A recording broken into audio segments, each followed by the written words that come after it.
tuning into Sin's Workshop. Hope you're all having a wonderful day. So, today we're going to be talking about Rise of Knight and Sword by Miriam Wade. This is probably my least favorite read of 2022. I was really kind of drawn in by the aspect that this was supposed to be a steampunk retelling of King Arthur.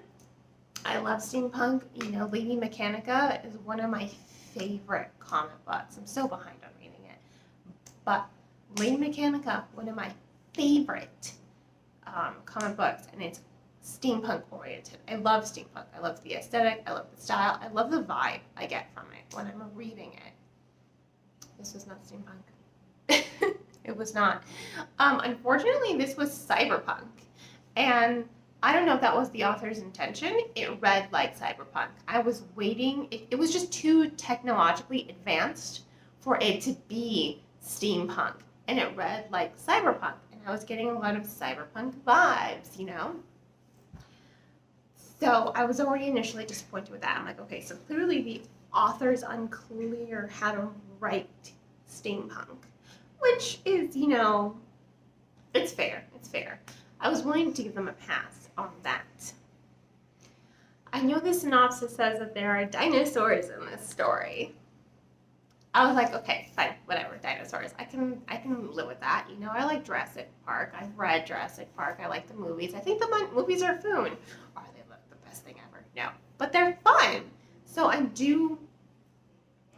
thought, okay, maybe, you know, maybe it can work. It did not work. I just did not finish this book. I stopped reading it at 33%, and that was a struggle, let me tell you. I was really pushing to at least make it to the halfway mark, you know. On stories that I'm struggling with, I try to make it to the halfway mark because I'm just like, okay, there's room for improvement. If you still don't have me by the halfway mark, then I'm sorry. I gotta put you in the did not finish pile. I couldn't even make it to 50%. I stopped at 33%, and it was just a struggle. It was abysmal. I was just like, oh my God, this is just bad. And I feel bad saying that. I hate giving negative reviews. I really do. Because I understand, you know, as a writer, what writers put into their storytelling. I'm sure people out there are reading my stuff and saying that it's garbage. Sometimes I feel like it's garbage, but I still do it. And not every book is going to be for every reader. You know, I understand that. And this book was not for me at all. I liked aspects of it. I thought there was a lot of potential. I didn't really get that 1920s vibe because this is supposed to be a 1920s steampunk kind of version, retelling of King Arthur. That's what it was supposed to be going for, and then add in the dinosaurs. And for me, it just felt like a whole mix math. You know, it felt messy. It was not cohesive. It just was like a mess of different genres that just didn't work together cohesively. There was no world building whatsoever. I don't care if this is a retelling. You still need to establish what the setting is for the reader. I've read a whole bunch of different King Arthur retellings. Freaking love retellings. Greek mythology, Arthurian, I am here for it. If it is a retelling, I am here for it. Even if it's a Shakespeare retelling, I am here for it. So I love retelling. I read them all the time. I make the effort to, because they are one of my favorite genres. You have to be able to ground your reader in your setting. And Wade failed to do that here. I had no sense of this world. I didn't get that 1920s vibe. I didn't get a cyberpunk vibe. I was really bewildered by why there were dinosaurs here. You know, I was just like, what am I reading? And then you have the potential, right? There's lots of potential. Mordred and Arthur, they're best buddies. That's a nice twist I haven't seen before. They're best buddies, and they're bounty hunters, and they're working for Morgan Le Fay. Like, what? Merlin is just kind of like thrown in there randomly as a tarot card reader. who has a run-in with Arthur and is just like, I see greatness in your future. And Merlin is a female, and I was just like, okay, I can get behind this. You have Guinevere. She's an archivist. She discovers this map to Excalibur. And she's on the run from Uther because this is the one thing that can ruin his reign. I get it. Lots of potential.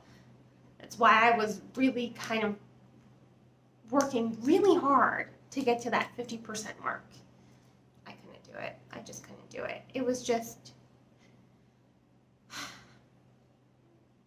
It was poorly written. I'm sorry.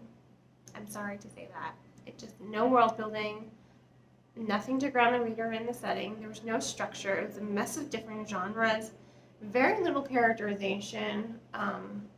Those character dynamics, some of them were good, like Mordred and Arthur. And then Guinevere and Arthur, I was just not feeling it. You know, that instant attraction that's supposed to happen between the characters is just like, I'm not really feeling it, and I should be feeling it, and I wasn't. So, unfortunately, this book gets 1 star. That's it. That's all it gets. And I feel like that's me being generous at this point, because it's a did not finish, so it gets 1 star. However, I do always say, you know, literature is like art. If you look online on Amazon, the reviews for this book are pretty decent. And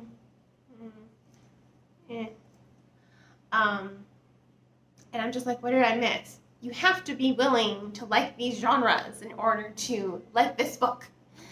But literature, like art, is subjective. So, because of that, I will include links in the description below on where to purchase the book if you want to give it a shot. You might like it. It might interest you, and everything that didn't work for me might work for you, you know, because it's subjective to every reader.